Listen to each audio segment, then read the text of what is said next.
आप लोग बिना किसी देरी के कक्षा 11 की जो गणित है प्रश्नावली 1.2 को वन शॉट वीडियो में हम कंप्लीट करने वाले हैं। ठीक है, प्रश्नावली बहुत ही आसान है। प्रश्नावली को शुरू करने से पहले इसके जो बेसिक कॉन्सेप्ट है प्रश्नावली को करने के लिए जिन चीज़ों को हमें जानना ज़रूरी है वो पहले हम सीखेंगे और उसके बाद प्रश्नावली को हम स्टार्ट करेंगे। बहुत ही आसान है। तो देखो, हमारे पास जो कुछ टॉपिक है, ठीक है, इंट्रोडक्शन पार्ट में वो पहले हम जान लेते हैं और उसके बाद हम प्रश्नावली को स्टार्ट करेंगे। तो सबसे पहले बात करेंगे, जो आज हम सीखने वाले हैं इस प्रश्नावली में, वो सीखेंगे समुच्चय के प्रकार के बारे में। ये समुच्चय किन किन प्रकार के होते हैं। ठीक है, तो सबसे पहला जो समुच्चय है वो है रिक्त समुच्चय। ठीक है, जिसे अंग्रेजी में कहते हैं एम्प्टी सेट। रिक्त समुच्चय को हम शून्य समुच्चय, रिक्त का मतलब ऐसा समुच्चय जिसके अंदर कोई अवयव ही नहीं है। ठीक है, रिक्त समुच्चय का मतलब क्या? खाली। भाई ऐसा समुच्चय जिसके अंदर कुछ है ही नहीं, कोई भी अवयव नहीं है।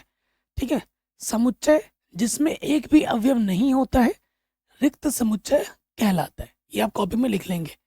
रिक्त समुच्चय को हम शून्य समुच्चय भी कहते हैं। ठीक है, रिक्त समुच्चय को हम फाई, इसे क्या कहा जाता है नॉर्मल भाषा में? फाई।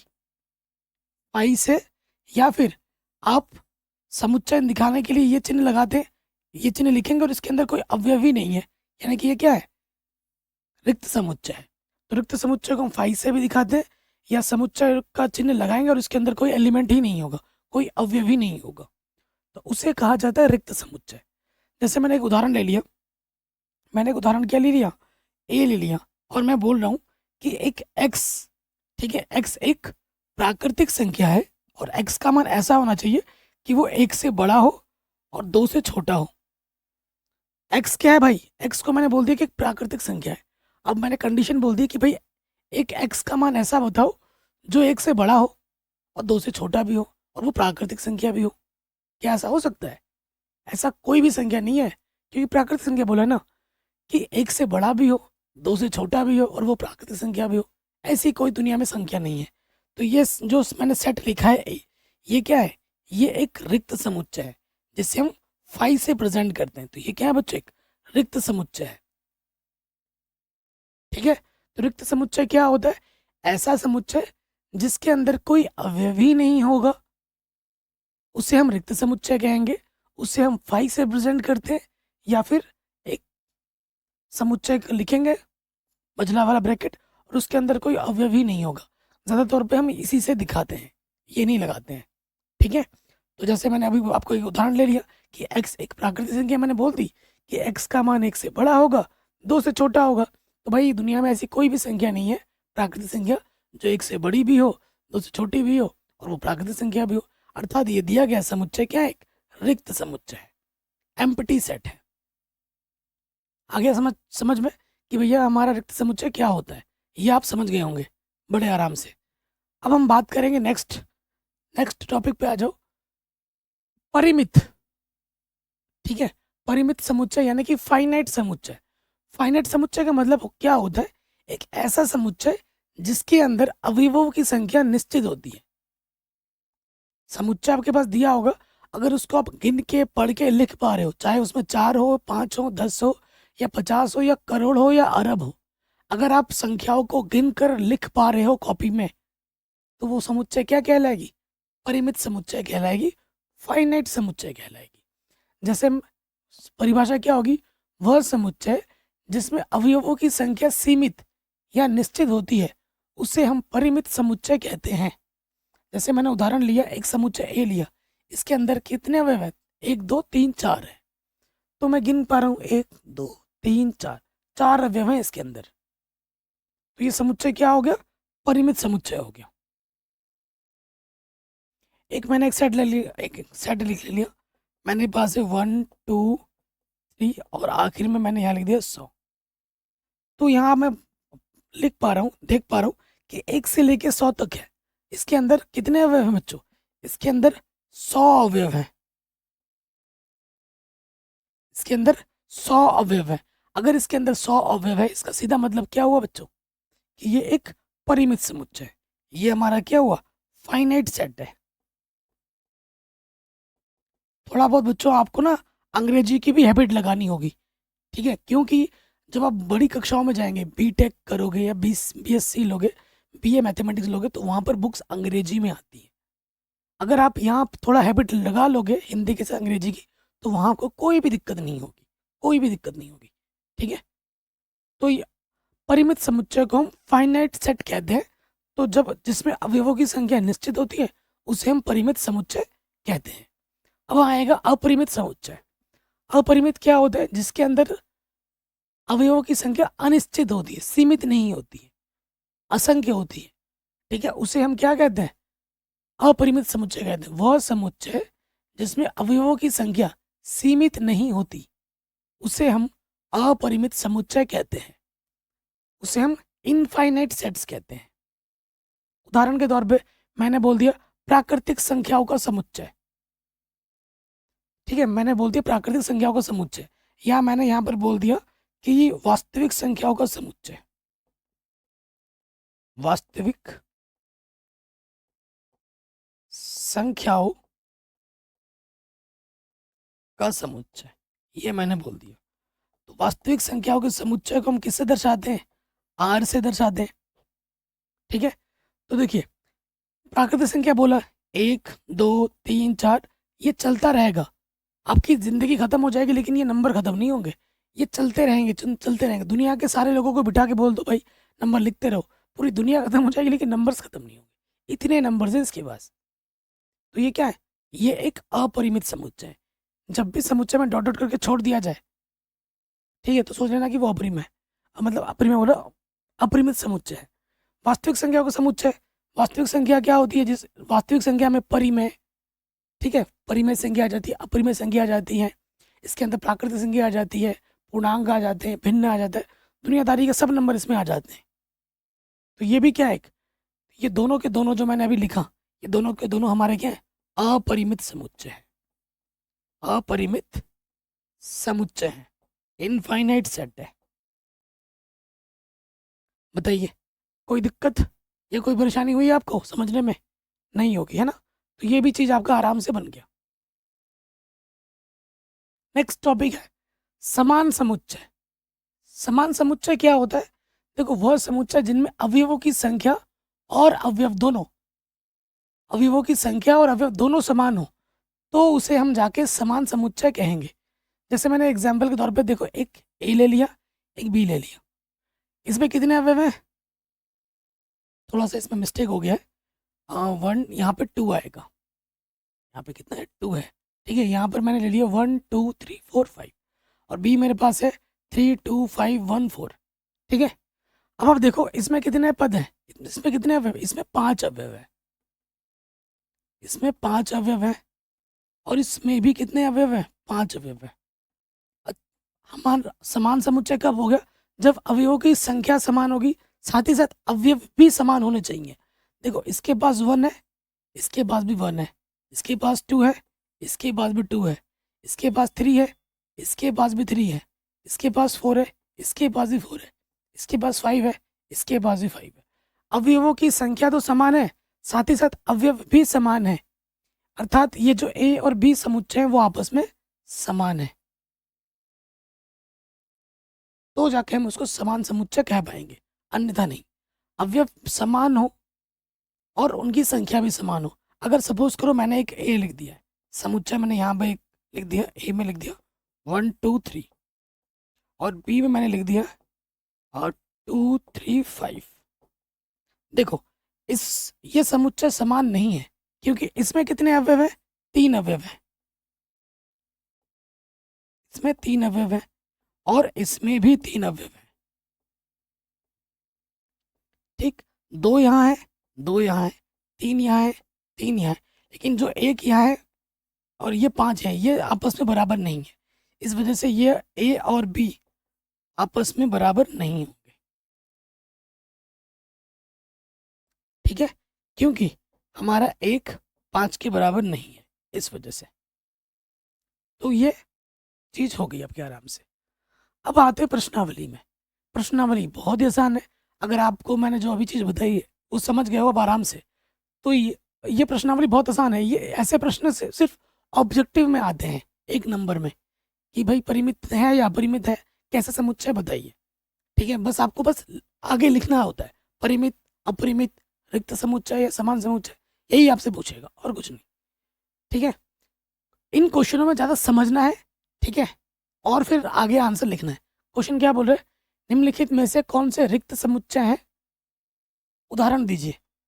ठीक है, कौन से रिक्त समुच्चय का उदाहरण है ये आपको बताना। रिक्त समुच्चय क्या होता है, ऐसा समुच्चय जिसके अंदर कोई भी अवयव ना हो, बिल्कुल खाली हो, वही रिक्त होगा।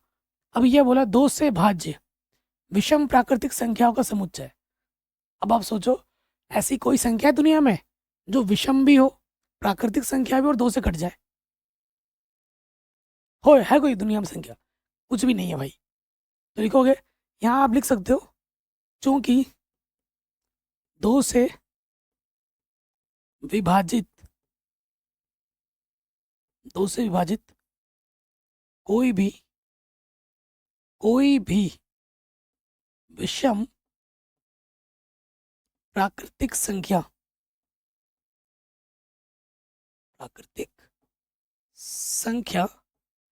नहीं होती। इस वजह से ये क्या है, इसलिए यह रिक्त समुच्चय है।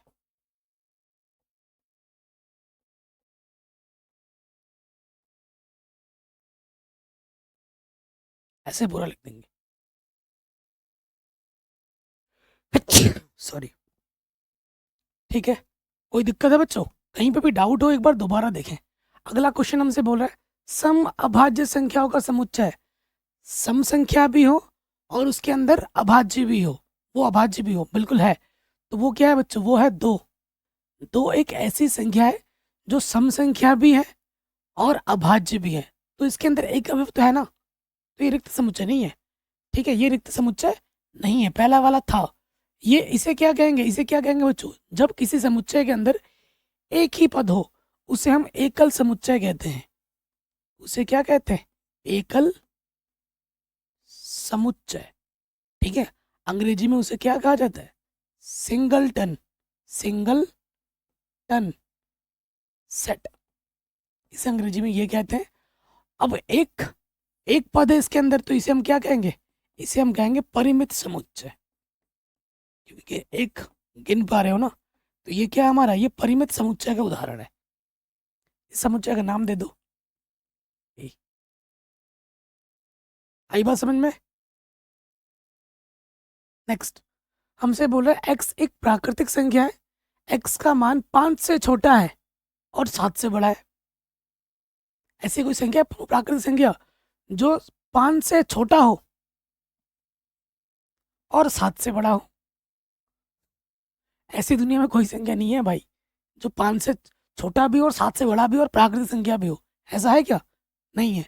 तो ये जो समुच्चय में दे रखा है, ये क्या है, एक रिक्त समुच्चय है। तो रिक्त समुच्चय को दिखाने का तरीका क्या होता है, फाई, ये रिक्त समुच्चय हो जाएगा। ठीक है, आगे बढ़ते हैं। वाई, इन्हीं भी 2 समांतर रेखाओं का उभयनिष्ठ बिंदु। देखो ये हमारे समांतर रेखा है, एक ये रेखा है और ये देखा है, ये 2 समांतर रेखा है L1 L2। इनके बीच में कोई उभयनिष्ठ रेखा है, कोई उभयनिष्ठ बिंदु है? कुछ भी नहीं है, क्योंकि 2 समांतर रेखा कभी भी आपस में टच नहीं करती। अब जब टच नहीं करती तो इनके बीच में कोई भाई मेल मिलाप हो नहीं रहा है, तो बिंदु कहाँ से आ जाएगा उभयनिष्ठ?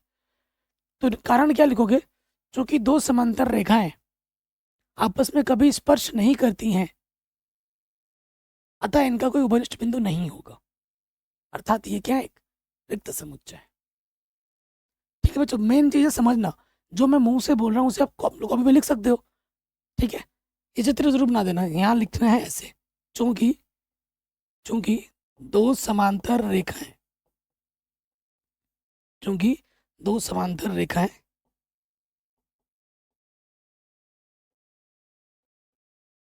कभी भी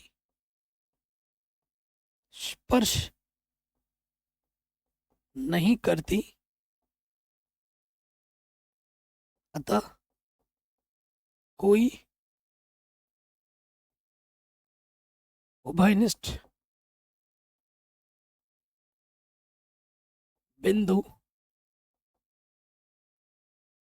नहीं होगा। कोई भी उभयनिष्ठ बिंदु हमारा नहीं होगा।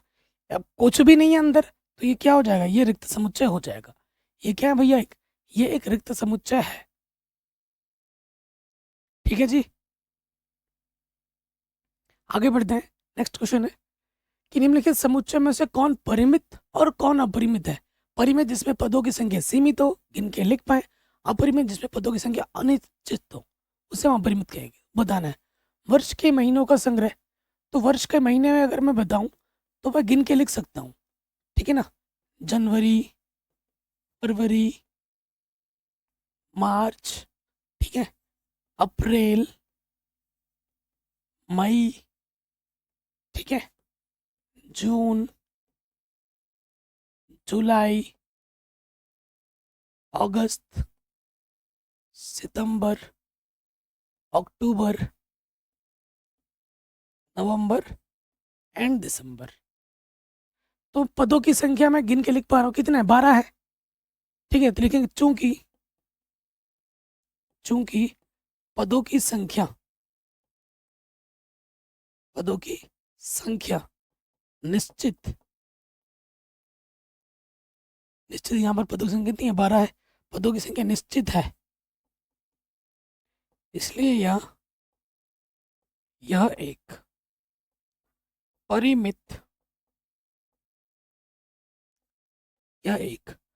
परिमित समुच्चय है। ठीक है, इसलिए यह एक क्या है, परिमित समुच्चय है, ये हम बोल देंगे। बड़े आराम से हो गया। ठीक, मैं तो कह रहा हूँ ये अगर मैं किसी छोटे कक्षा 5 के विद्यार्थियों को बिठा के पढ़ा दूँ ना, वो भी समझ जाएगा। तो आपको बहुत ही आसान लग रहा होगा ये चैप्टर, वास्तव में बहुत आसान चैप्टर है, बस आप हमारे तरीके से पढ़ते रहो। अब इस प्रश्न में क्या है, देखो इसमें 1 2 3 लिख के छोड़ दिया गया है, जब भी डॉट डॉट करके छोड़ दिया गया हो, ठीक है, तो यहाँ क्या लिखेंगे, पदों की संख्या असीमित है, क्योंकि डॉट डॉट करके छोड़ा गया है ना। चूंकि पदों की संख्या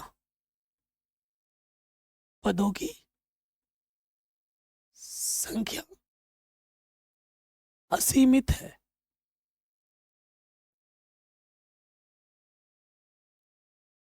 इसीलिए यह अपरिमित समुच्चय है।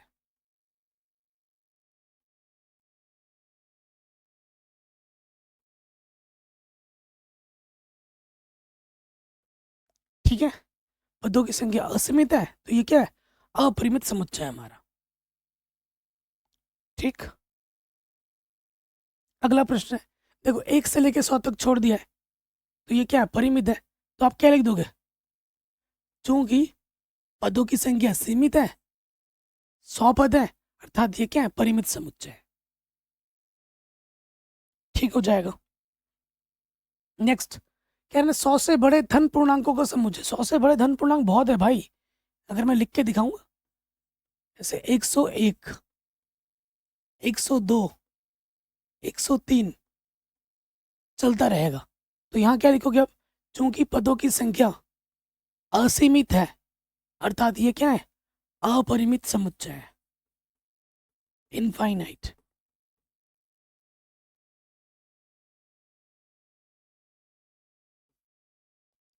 ठीक है, नेक्स्ट, 99 से छोटे अभाज्य पूर्णांकों का समुच्चय। तो वो तो आप गिन के लिख सकते हो ना। अगर मैं बताऊं 99 से छोटे पूर्णांकों का समुच्चय अभाज्य हो, जो कि 2 है, 3 है, 5 है, और इधर जाओगे 97 है। ठीक है, तो पदों की संख्या निश्चित है, अगर गिन के देखोगे तो सीमित पद है। तो क्या लिखोगे, चूंकि चूंकि अवयवों की संख्या या पदों की संख्या, अवयवों की संख्या सीमित है, इसलिए यह परिमित समुच्चय है।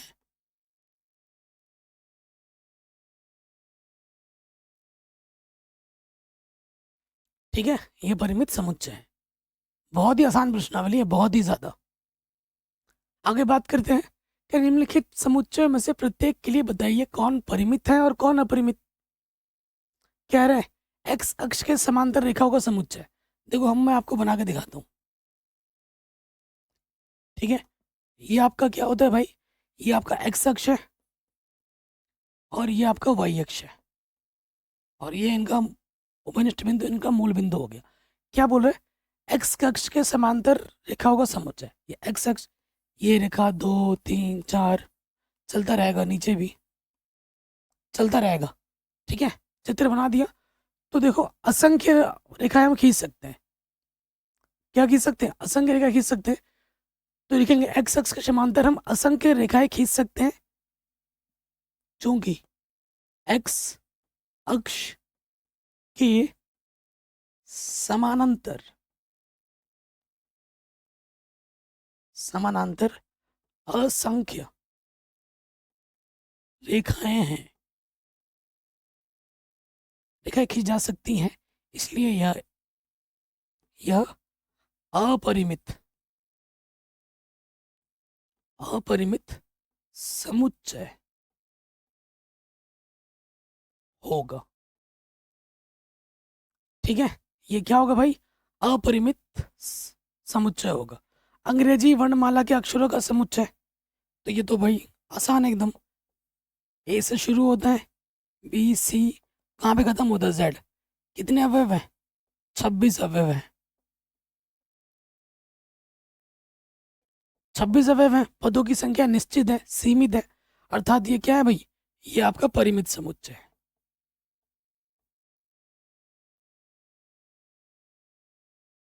ये क्या है आपका, परिमित समुच्चय है। सिंपल, आराम से बन गया। नेक्स्ट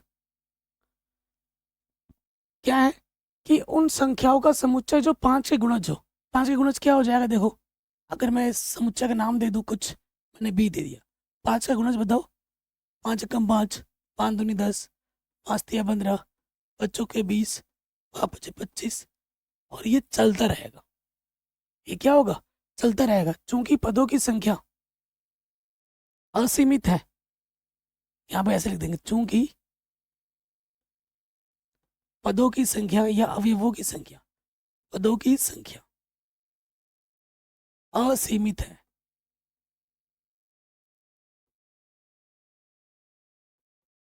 इसलिए यह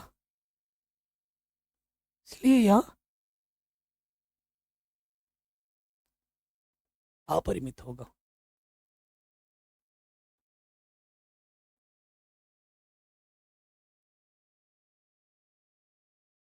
ठीक है, सिंपल। अगले प्रश्न में आ जाओ, पृथ्वी पर रहने वाले जानवरों का समुच्चय है। हमारे पृथ्वी में असंख्य जानवर हैं, ठीक है। तो यहाँ लिखेंगे, चूंकि पृथ्वी पर अनंत जानवर हैं,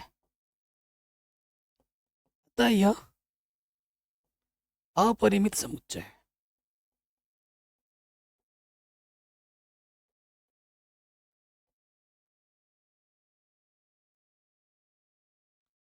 ठीक, कोई दिक्कत तो नहीं है, आराम से बन गया, सिंपल। नेक्स्ट कह रहे बिंदु 0,0 से होकर जाने वाले वृत्तों का समुच्चय, ठीक है। हमारे पास देखो, ये अगर मैं बताऊं, ये एक्स अक्ष है, ये वाई अक्ष है। 0,0 यहाँ होता है हमारा, ठीक है। तो ये वृत्त हो गया, ये वृत्त हो गया, ये हो गया। ऐसे बनाते रहोगे, ये बनते रहेंगे, ठीक है। आपके वृत्त ऐसे ऐसे बड़े बड़े बनते रहेंगे, तो अनंत वृत्त है, ठीक है। लिखेंगे, चूंकि बिंदु 0,0 से होकर, अच्छा, एक सेकंड, बिंदु 0,0 से होकर बोला, केंद्र नहीं बोला है ना। इस बिंदु को टच करना चाहिए, सॉरी। तो जो हमने चित्र बनाया ना, थोड़ा सा गड़बड़ है। थोड़ा सा गड़बड़ क्या है, देखो क्वेश्चन पढ़ने में हमने भूल कर दी। इस बिंदु, इससे होकर जाना चाहिए, ठीक है। इससे होकर जाना चाहिए, तो इससे होकर तो कितना ही वृत्त तुम बना सकते हो। ये बड़ा वृत्त हो जाएगा, ठीक है। ये ऐसा वृत्त हो जाएगा, ठीक। ये ऐसा वृत्त हो जाएगा, तो इससे अनंत बिंदु, अनंत वृत्त हम खींच सकते हैं, ठीक है। तो लिखेंगे बिंदु 0,0 से होकर अनंत अनंत वृत्त जाती है, अनंत आ गया इसलिए ये क्या होगा, अपरिमित। अपरिमित समुच्चय, ये हमें हमारा उत्तर आराम से मिल जाएगा। नेक्स्ट क्वेश्चन में हमसे क्या बोल रहा है कि निम्नलिखित में बताइए कि ए और बी बराबर है या नहीं है। देखो कितने अवयव हैं इसमें, 1 2 3 4, 1 2 3 4, ठीक है। ए में कितने अवयव हैं, 4 अवयव है, ठीक। बी में कितने अवयव हैं, बी में भी आपके 4 अवयव हैं, ठीक हो गया। उसके बाद यहाँ देखिए ए यहाँ पर है, देखो ए अगर ए में है तो ए आपका बी में भी है। उसके बाद देखो बी अगर ए में है तो बी बी में भी है। उसके बाद सी अगर ए में है तो ये सी बी में भी है। उसके बाद डी अगर ए में है तो यही डी आपका बी में भी है। तो जो अवयव ए में है वही सेम अवयव बी में है। अवयवों की संख्या ए में और अवयवों की संख्या बी में समान है, अतः ए बराबर किसके हो जाएगा, बी समुच्चय के। आंसर कि ए और बी समुच्चय आपस में क्या है, बराबर है। ऐसे एग्जाम में लिखना होगा। अगले प्रश्न में आ जाओ। देखिए अगर आप ध्यानपूर्वक देखेंगे कितने अवयव हैं, 4 अवयव हैं। ए में 4 अवयव, बी में कितने अवयव हैं, बी में भी 4 अवयव है। ओके, अच्छी बात है। अब वो जो अवयव ए में है वही अवयव बी में होने चाहिए। अब आप देखोगे चूंकि चूंकि 12 आपका ए में ए के अंदर है, क्या 12 आपका बी के अंदर है, नहीं है, इसने मना कर दिया। अतः जो ए समुच्चय है वो बी के बराबर नहीं होगा। अगर एक भी अवयव मना कर देता है तो फिर वो नहीं होगा सब बराबर। जितने अवयव इसके पास है उतने ही अवयव उसके पास है होना चाहिए। जो अवयव ए के पास है वही सेम टू सेम अवयव आपके बी के भी होने चाहिए। अगर एक का भी इधर उधर हो गया तो वो समुच्चय बराबर नहीं होंगे। नेक्स्ट देखो यहाँ पर ए तो डायरेक्टली दे दिया 2 4 6 8, बी हमारा वर्ड फॉर्म में दे रखा है। तो बी को मैं कैसे लिख सकता हूँ, बी बोला समधन पूर्णांक है, समधन पूर्णांक है, धन का पूर्णांक है जो कि 10 या 10 से छोटा है। सम भी है 2 4 6 8 10, समधन पूर्णांक है 10 या 10 से छोटा है, 10 को भी लेना है। तो देखिए चूंकि ए में कितने अवयव, 5 अवयव, बी में भी कितने अवयव हैं, 5 अवयव, कितने हैं, 5 अवयव। उसके बाद आप लिखोगे चूंकि 2 ए के अंदर है तो 2 आपका बी के अंदर भी है, 4 आपका ए के अंदर है, 4 आपका बी के अंदर भी है, 6 आपका ए के अंदर है, 6 आपका बी के अंदर भी है, 8 आपका ए के अंदर है, 8 आपका बी के अंदर भी है, 10 आपका ए के अंदर है और 10 आपका बी के अंदर भी है। अवयवों की संख्या समान और अवयव भी समान है दोनों में, अतः ए समुच्चय बी समुच्चय के क्या हो जाएगा, बराबर हो जाएगा। नेक्स्ट अगला क्वेश्चन क्या बोल रहे हैं कि x संख्या 10 का एक गुणज है। अच्छा 10 का गुणज क्या होता है, जो 10 विभाजित हो जाए। तो 10 का गुणज क्या है, 1 है, 2 है, 5 है और 10 है। 10 के गुणज जो 10 से को काट देते हैं, 10 को विभाजित कर देते हैं, 1 भी काट देता है, 2 भी काट देता है, 5 भी काट देता है, 10 भी काट देता है। और बी हमारे पास देखो भाई क्या है, बी हमारे पास 10 है, 15 है, 20 है, ऐसे ऐसे चला जा रहा है चला जा रहा है। इसके अवयव और इसके अवयव अलग है। ये परिमित समुच्चय अपरिमित समुच्चय देखते ही पता लग रहा है, तो ये कभी बराबर नहीं होंगे। क्योंकि ए आपका क्या है, परिमित, बी आपका क्या है, अपरिमित। तो यहीं से पता लग गया कि भैया ये बराबर नहीं होगा। चूंकि ए परिमित समुच्चय है, बी आपका अपरिमित समुच्चय है, अर्थात ये ए और बी समुच्चय बराबर नहीं होंगे।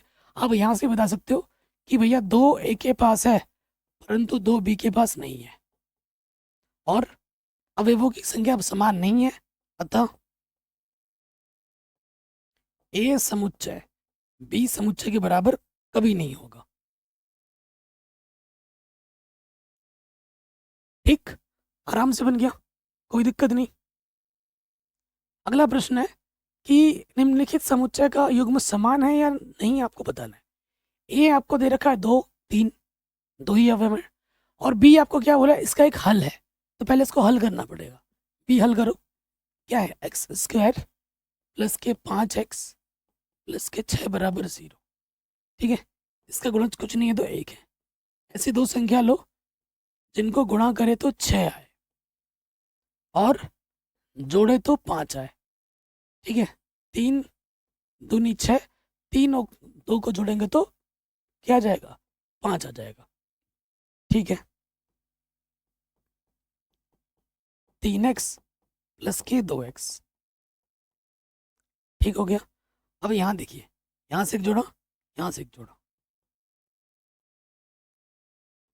अब यहाँ से x माइनस है, x बाहर आ गया, x स्क्वायर से यहाँ से 3 बचेगा, प्लस का चिन्ह यहाँ 2 बाहर आ गया, 2 3 6, जो 2 बार है उसे हम एक बार लिखेंगे,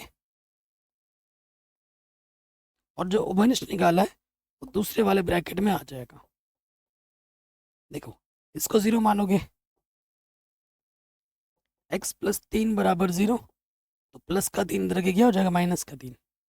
इसको 0 मानेंगे, यदि x प्लस 2 बराबर 0, तो x का मान क्या जाएगा, माइनस के 2। तो जो b समुच्चय है हमारे पास क्या है, एक है माइनस का 3, एक है माइनस के 2। यह 2 3, यह माइनस 3। अवयवों की, अवयव तो समान है लेकिन अवयवों की संख्या समान है, अवयव समान नहीं है। देखो, चूंकि ए हमारे पास है 2,3, तो इसमें कितने अवयव हैं, 2 अवयव हैं। बी हमारे पास है -2, -3, इसमें भी 2 ही अवयव है। अवयवों की संख्या समान है लेकिन अवयव अलग अलग है। क्योंकि अगर 2 हमारे पास ए में दिख रहा है परंतु ये जो 2 है वो बी में नहीं है, इस वजह से समुच्चय ए जो है वो समुच्चय बी के बराबर नहीं होगा। ठीक है, तो ये हमें हमारा उत्तर बड़े आसानी के साथ आराम से मिल जाएगा। नेक्स्ट कह रहे हैं ये जो है वोल्फ का एक अक्षर है। क्या है भाई, वोल्फ का एक अक्षर। अक्षर ले लो, अक्षर में सभी आ जाते हैं, एफ आ जाएगा, ओ आ जाएगा, एल आ जाएगा और फिर डब्ल्यू आ जाएगा। जो 2 बार आता है उसको एक ही बार लिखते हैं, रिपीट नहीं करते। और बी हमारे पास क्या है, इसका एक अक्षर है, डब्ल्यू आ गया, ओ आ गया, एल आ गया, एफ आ गया। अब आपको दिख रहा है कि भैया ये जो हमारे पास है क्या है, एफ ओ एल डब्ल्यू, कितने अवयव है, 4 अवयव है। बी जो हमारे पास है वह डब्ल्यू ओ एल एफ, इसमें कितने अवयव है, इसमें भी हमारे 4 अवयव है। अवयव और अवयवों की संख्या दोनों में समान है। देखो यहाँ एफ दोनों में समान है, फिर देखो डब्ल्यू दोनों में समान है, उसके बाद एल दोनों में समान है, ओ भी दोनों में समान है। तो जो अवयव ए में है वही अवयव बी में है और अवयवों की संख्या भी समान है। तो लिखोगे, ऐसे भी लिख सकते हो, क्योंकि ए तथा बी में अवयवों की संख्या, अवयवों की संख्या तथा अवयव समान है, इसलिए ए समुच्चय जो होगा वो बराबर हो जाएगा बी समुच्चय के। ये हमें हमारा उत्तर बड़े आसानी के साथ मिल जाएगा। अगला प्रश्न है 6ठा नंबर कि नीचे दिए गए समुच्चय में से समान समुच्चयों का चयन कीजिए। जो समुच्चय समान है वो हमें बताना है। देखिए, देखो ई में 2 अवयव हैं और जी में भी 2 अवयव हैं। इसके पास 1 है, इसके पास भी 1 है, इसके पास -1 है, इसके पास भी -1 है। तो यहाँ से देख के आइडिया लग गया कि भैया ई जो समुच्चय है वो जी के बराबर है। ठीक है, यहाँ लिख देंगे ई समुच्चय किसके बराबर है? जी के बराबर है। और कुछ? 1 2 3 4 1 2। हाँ, उसके बाद देखिए यहाँ पर जो बी है और जो डी है वो बराबर है। एक इसमें 4 अवयव है, इसमें भी 4 अवयव है। इसके पास 1 है, इसके पास 1 है, इसके पास 2 है, इसके पास 2 है, 3 है, 3 है, 4 है, 4 है। ठीक है, और हमारा जो बी समुच्चय है और जो हमारा डी समुच्चय है वो भी आपस में बराबर है। और कोई समुच्चय आपस में बराबर नहीं है। ठीक है, तो इस तरीके से ये प्रश्नावली हमारी आराम से सॉल्व हो गई। बहुत ही आसान प्रश्नावली थी। देखो, मैं प्रश्नावली के हिसाब से ही कॉन्सेप्ट को समझा रहा हूँ। जिस प्रश्नावली को सरल करने के लिए जिन चीज़ों की हमें समझने की जरूरत है उस हिसाब से बता रहा हूँ। अगली प्रश्नावली में उपसमुच्चय, ठीक है, बाकी जो अगली जो प्रश्नावली है वो वेरी वेरी वेरी इंपॉर्टेंट है। ठीक है, बहुत ज़्यादा इंपॉर्टेंट है, उसको ज़रूर देखना, उसको ज़रूर सीखना, वेरी इंपॉर्टेंट है। बाकी मैंने पूरी पढ़ा रखी है एनसीईआरटी ऑलरेडी, लिंक्स मिल जाएगी डिस्क्रिप्शन में, प्लेलिस्ट की, पुरानी भी और नई भी। तो आप आगे की वीडियोस भी वहाँ से जाके देख सकते हो। बाकी नई सीरीज तो हमारी चल ही रही है। वीडियो कैसे लगे आप हमें कमेंट करके एक बार ज़रूर बताएं। वीडियो को शेयर ज़रूर करें अपने दोस्तों के साथ। ठीक है, एंड आपको नोट्स भी मिल जाएंगे डिस्क्रिप्शन पे। जय हिंद, अपना ख्याल रखें, मिलते हैं आपसे नए वीडियो में।